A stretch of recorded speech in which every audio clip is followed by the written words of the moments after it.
सबसे पहले तो मैं तुम सबको थैंक्स कहना चाहता हूँ इतने अच्छे और ज्यादा टॉपिक्स बताने के लिए, और मैं अपनी पूरी कोशिश करूंगा कि मैं इन पे वीडियोस बनाऊं और लाजमी बनाऊंगा। हाँ, मुझे पता है कि वीडियो थोड़ी लेट आ रही है क्योंकि यहाँ पे अभी कुछ प्रॉब्लम चल रहे हैं, इसलिए थोड़ा एडजस्ट कर लेना। अब जैसे तुम सब ने मेरे कहने पे अच्छे अच्छे टॉपिक्स बताए, उसी तरह आज इस वीडियो पे 200 लाइक भी कंप्लीट कर देना। अब देखो, सिर्फ लाइक बटन का ही कह रहा हूँ, सब्सक्राइब का बटन तुम पे ही छोड़ता हूँ, इसलिए 200 लाइक का मिशन लाजमी कंप्लीट कर देना। तो वीडियो का टाइटल है what if Tanjiro had Yoriichi potential, मतलब अगर जुरिची सामा की एबिलिटीज एंड पावर्स आजकल के तांजिरो के पास होती तो ये स्टोरी कैसे जाती। तो और टाइम वेस्ट नहीं करते और वीडियो को स्टार्ट करते हैं।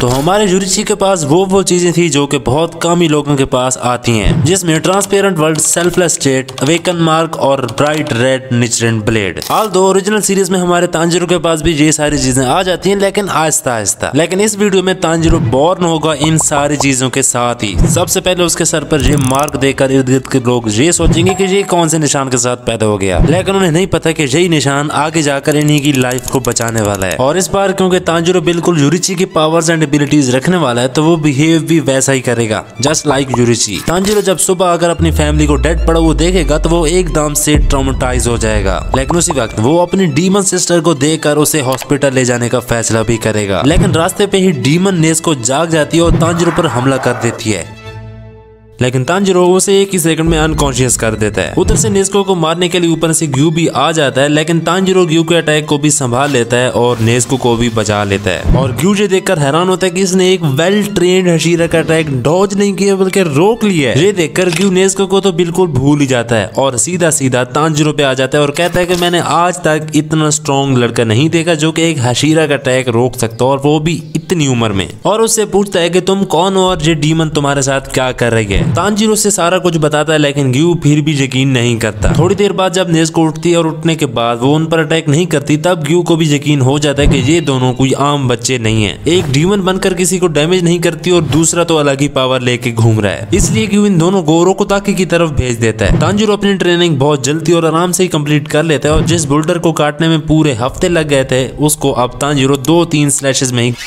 रोकोताकी जब ये देखता है कि तांजिरो ने वाटर ब्रीथिंग और टोटल कंसंट्रेशन ब्रीथिंग दोनों को मास्टर कर लिया, तब ये इसे इजाजत दे देता है कि तुम फाइनल सिलेक्शन में जा सकते हो, जिसमें जाते ही वो डीमंस को एक ही सेकंड में मारता होता है। और तांजिरो को ऑरा इतना स्ट्रॉन्ग हो जाता है कि उसके आसपास के डीमन पहले इसकी प्रेजेंस से भाग रहे होते हैं। और उसी वक्त सामने आता है हैंड डीमन।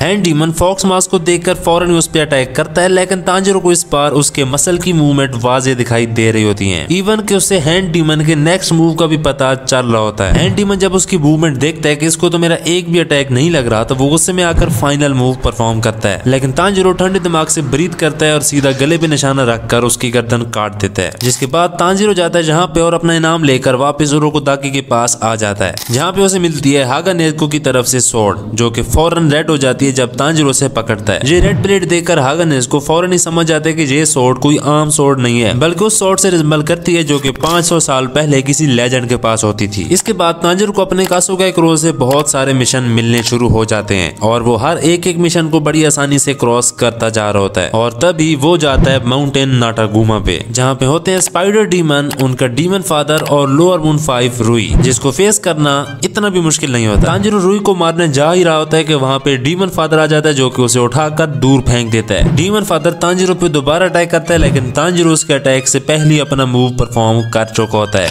और उससे पहले कि वो रियलाइज करता कुछ, उसकी गर्दन नीचे गिर जाती है। रुई देखकर बहुत डर जाता है कि इसने ये मूव परफॉर्म किया कब, क्योंकि तांजिरो का ये अटैक इतना फास्ट और इफेक्टिव था कि रुई भी इस अटैक को ना देख पाया। रुई अपनी सोचों में गुम ही था कि शायद ये हशीरा है या नहीं। सडनली वो रियलाइज करता है कि तांजिरो गायब हो गया है। वो तांजिरो को ढूंढ ही रहा होता है कि एक स्लैश उसकी तरफ आ रही होती है, जिसको वो डॉज नहीं कर पा रहा होता है और उसे पावरफुल बर्निंग स्लैश से मारा जाता है। रुई लोअर मून 5 मुजान का वफादार डीमन, जिसके मरने के बाद वो सारे डीमंस अपर मून और लोअर मून दोनों को समन करता है डीमन कैसल में।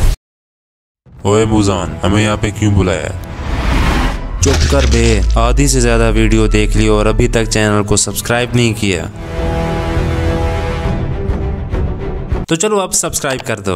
मुजान उन्हें बताता है कि रुई अब मारा गया है और वो भी किसी आम डीमन जैसे नहीं और ना ही वो हशीरा है, लेकिन उसकी टेक्निक्स और एबिलिटीज हशीरा से कई गुना आगे हैं। मुजान ये बात करता ही है कि उसे जुरिची की मेमोरीज वापस से याद आने शुरू हो जाती हैं। कोकोशिबो और मुजान का ये डर सारे डीमंस को दिखाई दे रहा होता है। तो इस बार मुजान लोअर मून को मारने वाली गलती नहीं दोहराएगा, बल्कि उनको यूज करेगा इस पावरफुल डीमन स्लेयर को मारने के लिए। कुछ दिन बाद अपर मून 6 ग्योतारो एंड दाकी सारे लोअर मून के साथ तांजिरो पर अटैक कर देते हैं। तांजिरो बड़ी मुश्किल से नेस्को को भी बचाता है और उनके अटैक को भी रोक लेता है। और जैसे ही वो अटैक को डॉज करता है, वो देखता है कि 6-7 डीमन एक साथ ही उसे एलिमिनेट करने आए हैं। तांजिरो को ये बात समझ आ गई थी कि इनको उसी डीमन ने भेजा होगा जिसने मेरी फैमिली को मारा था। वो उनसे पूछता भी है कि तुम किसके लिए काम करते हो, लेकिन वो नहीं बताते और हमला कर देते हैं। तांजिरो लोअर मून से तो लड़ ही रहा होता है, लेकिन सबसे बड़ी प्रॉब्लम थी ये सिकल्स, जो कि फाइट के दरमियान में तांजिरो को परेशान कर रहे थे। तांजिरो सन ब्रीथिंग की सारी फॉर्म्स को यूज करके इन सारे लोअर मून को मार देता है, लेकिन एंड पे ग्योतारो और ताकी अभी भी जिंदा खड़े होते हैं, क्योंकि उनका प्लान यही होता है कि जब तांजिरो स्लो होगा तब वो अटैक करेंगे। इस फाइट में तांजिरो बहुत इंजर्ड भी हो जाता है और सन ब्रीथिंग की सारी फॉर्म को भी यूज कर चुका होता है वो। और बता दूं कि अब तक की सबसे डिफिकल्ट फाइट तांजिरो की ये वाली हुई है। तांजिरो कुछ न कुछ करके इनसे लड़ ही रहा होता है और सडनली अपीयर हो जाते हैं हशीराज, जो कि इस बैटल को जीतने में तांजिरो की हेल्प करते हैं। And finally with the help of Hashiras वो अपर मून 6 को मारने में कामयाब हो जाते हैं। हशीराज तांजिरो को जख्मी देखकर हेडक्वार्टर ले जाते हैं और उसे ठीक करने की कोशिश करते हैं। ऑफ कोर्स वो सब तांजिरो से बहुत सारे क्वेश्चन करेंगे, जैसे रेड ब्लेड के बारे में, मार्क के बारे में वगैरह वगैरह। इसी के साथ उसमें तांजिरो उनको आगे आने वाली बैटल का भी बता देता है कि अगली बार डीमन किंग मुजान और भी पावरफुल और ज्यादा डीमन लेकर आएगा, जिसके लिए सारे हशीराज ट्रेनिंग करते हैं। और ऐसे में स्टार्ट होती है हशीरा ट्रेनिंग आर्क। इस ट्रेनिंग में सारे हशीराज अपने अटैक को परफॉर्म करने की कोशिश करते हैं, क्योंकि उन्हें पता चल जाता है कि अगर हमने एक दूसरे के साथ अपनी पावर को एडजस्ट नहीं किया तो हम मुजान के अगेंस्ट इस बैटल में हारने वाले हैं। लेकिन एक मिनट, तुम सबको कैसे पता चला कि मुजान सारे अपर मून के साथ मिलकर तुम पे अटैक करने वाला है? मुझे पता था तुम पूछोगे, इसलिए मैंने खुद ही कह दिया। मुजान और कोकोशिबो इन दोनों को अपना फ्यूचर बर्बाद होता हुआ दिखाई दे रहा होता है और इन दोनों को मौत के मुंह तक ले जाने वाला और कोई नहीं बल्कि जुरिची ही था। इसी डर से उन्होंने सेकंड जुरिची, जो कि इनको मारने के लिए निकला आ रहा था, उसको जल्दी मारने का फैसला किया। हशीराज को ये मालूम था कि मुजान और उसके डीमन तांजिरो पे ही हमला करेंगे, इसलिए वो हर वक्त उसके करीब ही रहते। एंड फाइनली वो दिन आ गया जब मुजान और सारे डीमन तांजिरो पे हमला कर ही देते हैं, लेकिन उन्हें नहीं पता था कि वो खुद यहाँ आकर इनके जाल में आकर फंसने वाले हैं। और एक बात याद रखना कि इस फाइनल फाइट में सारे हशीराज मौजूद हैं। रेंगोकू, शिनोबू सारे जिंदा हैं, लेकिन डीमन कम हो चुके हैं। हशीराज की कोशिश ज्यादा से ज्यादा यही होती है कि वो इस ट्रैप में एक अपर मून को तो खत्म कर ही दें, और बाई चांस दोमा इनके ट्रैप में इजिली फंस जाता है, क्योंकि तुम्हें पता है कि वो बहुत केयरलेस है। दोमा के ट्रैप में फंसते ही हशीरा अटैक कर देते हैं। ग्यूमी के अटैक से और सानामी के अटैक से दोमा तो उधर ही मारा जाता है। अब बाकी बच जाते हैं आकाजा, कोकोशिबो, हन, तेंगू और गेको, जिनको हशीराज अलग अलग करके मारते हैं, बिकॉज एवरीवन नोज ये सारे एक ही जगह पे नहीं लड़ सकते, इसलिए हशीराज इन सबको अलग अलग कर देते हैं। फाइट्स वाला सिनेरियो सेम ही रहेगा, जो कुछ मांगा में हो चुका है वही सारा कुछ इसमें भी होगा। सिर्फ एक दो चीजें ऊपर नीचे हुई हैं, जैसे रेंगोकू और शिनोबू, जो कि अब इन डीमंस के अगेंस्ट बैटल को ज्वाइन कर चुके हैं, और इस बार उसी सारे मांगा वाले सिनेरियो से सारी चीजें होंगी और सारे अपर मून मारे जाएंगे, क्योंकि हर एक अपर मून की फाइट में एक हशीरा एक्स्ट्रा चले गए हैं, जो कि थोड़ा और आसानी से इन डीमंस को मारने में कामयाब हो जाएंगे। बस बात है तो वो तांजिरो वर्सेस मुजान की है। शुरू में तांजिरो अकेला ही मुजान पर काफी होता है। वो उस टाइम पर अपनी सारी 100% पावर का यूज कर देता है। Sun breathing, transparent world, selfless state, सारी चीजें जो कि इसको फाइट में हेल्पफुल प्रूफ होंगी। और कुछ देर बैटल करने के बाद आहिस्ता आहिस्ता बाकी सारे हशीराज भी अपनी जख्मी हालत में वहां पहुंच जाएंगे, जिससे मुजान के लिए भागना अब मुश्किल हो जाएगा। और तुम नहीं जानते कि तांजिरो अब कितना पावरफुल बना हुआ है। अगर तुम भूल रहे हो तो जुरिची ने बचपन में ही ट्रेंड सोर्ड्समैन को एक ही ब्लो में हिरा दिया था, तो इससे तुम अंदाजा लगा सकते हो कि मुजान के लिए तांजिरो को डिफीट करना अब कितना मुश्किल हो चुका है। इवन कि हशीराज को भी इतना डैमेज नहीं पहुंचता जितना मांगा में हुआ है, इसलिए इस बार हशीराज मरने से भी बच जाएंगे